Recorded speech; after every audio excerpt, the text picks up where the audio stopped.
तो पिछले वीडियो में हमने देखा कि ऑक्सीजन जो हमारे कूपिका में पहुंचता है, यह कूपिका से विसरित हो जाता है रक्त नलिका में, और रक्त नलिका में जो रक्त होता है उसमें हीमोग्लोबिन मौजूद होता है, और यह हीमोग्लोबिन ऑक्सीजन से जुड़ जाता है और यह ऑक्सीजन को कहाँ तक पहुंचा देता है? कोशिका तक, है ना। कोशिकाओं के समूह को यहाँ पर ये हो गया ऊतक तक पहुँच गया। तो हम लोगों ने देख लिया कि ऑक्सीजन सांस लिए और यह कैसे कोशिकाओं तक या ऊतक तक पहुँचता है। अब हम लोग देखते हैं कि कार्बन डाइऑक्साइड, हम लोग ने पढ़ा था कि जब हम लोग श्वसन की प्रक्रिया करते हैं तो श्वसन की प्रक्रिया में क्या होता है? कार्बन डाइऑक्साइड निकलता है और ऊर्जा मिलती है ना। तो जब हम कोशिका में भोजन, ये जो कोशिका है ना, इसी में ना भोजन पचा था, भोजन पच के क्या हुआ था? ऊर्जा मिला था। तो यहाँ पर कोशिका में ही कार्बन डाइऑक्साइड बनेगा, और इस कोशिका में जो कार्बन डाइऑक्साइड बना, ढेर सारा कोशिका है, ये जो कार्बन डाइऑक्साइड बना, अब ये कार्बन डाइऑक्साइड रक्त नलिका में विसरित हो जाएगा। तो रक्त नलिका में पहुंच गया कार्बन डाइऑक्साइड। अब यह कार्बन डाइऑक्साइड रक्त नलिका से, जहाँ पे कूपिका सटा होगा रक्त नलिका से, तो कूपिका में यह विसरित हो जाएगा। कूपिका में पहुंच गया। अब यह कार्बन डाइऑक्साइड रक्त नलिका से कूपिका में आ गया। तो जैसे हम लोग सांस छोड़ते हैं तो क्या होगा?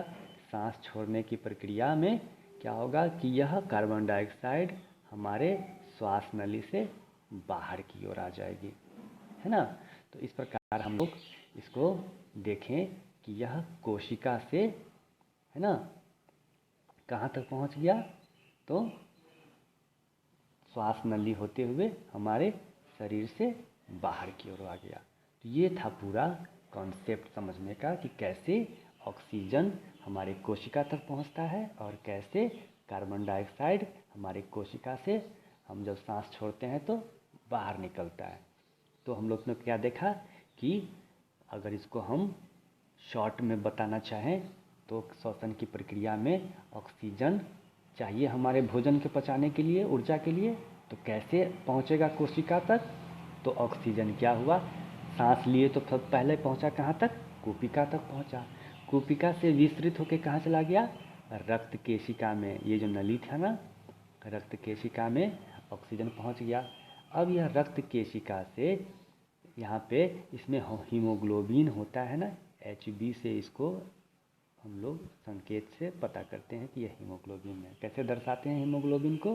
Hb से, और ऑक्सीजन को O2 से। तो ये क्या हो गया? हीमोग्लोबिन और ऑक्सीजन जुड़ गया, है ना, रक्त केशिका में जुड़ गया, और ये कहाँ तक इसको पहुँचा के ले गया? कोशिका तक। तो कोशिका को ऑक्सीजन मिल गया। अब कोशिका क्या करेगा? ऑक्सीजन से भोजन का दहन करके ऊर्जा का निर्माण कर लेगा। ATP के रूप में ऊर्जा बनाता था ना। अब क्या देखते हैं? कार्बन डाइऑक्साइड था हमारे कोशिका में, श्वसन हुआ था, है ना। तो कार्बन डाइऑक्साइड और ऊर्जा मिला था। तो कार्बन डाइऑक्साइड तो अशुद्ध होता है ना, इसको शरीर से बाहर निकलना चाहिए। तो शरीर से बाहर निकलने के लिए कोशिका में सबसे पहले यह कोशिका से विसरित हो जाएगा। कहाँ चला जाएगा? रक्त नलिका में, है ना। और रक्त नलिका या रक्त केशिका में से कूपिका में का विसरण हो जाएगा। और जैसे ही कूपिका में आ गया, ये कूपिका था ना, और रक्त नलिका ये था ना, तो रक्त नलिका से कार्बन डाइऑक्साइड कूपिका में आ गया। तो जैसे ही कूपिका में आएगा, तो जैसे हम सांस छोड़ेंगे तो ये हमारे रक्त सांस की नली से कार्बन डाइऑक्साइड बाहर हो जाएगा। ये था हमारा पूरा कॉन्सेप्ट श्वसन की प्रक्रिया का। Thank you.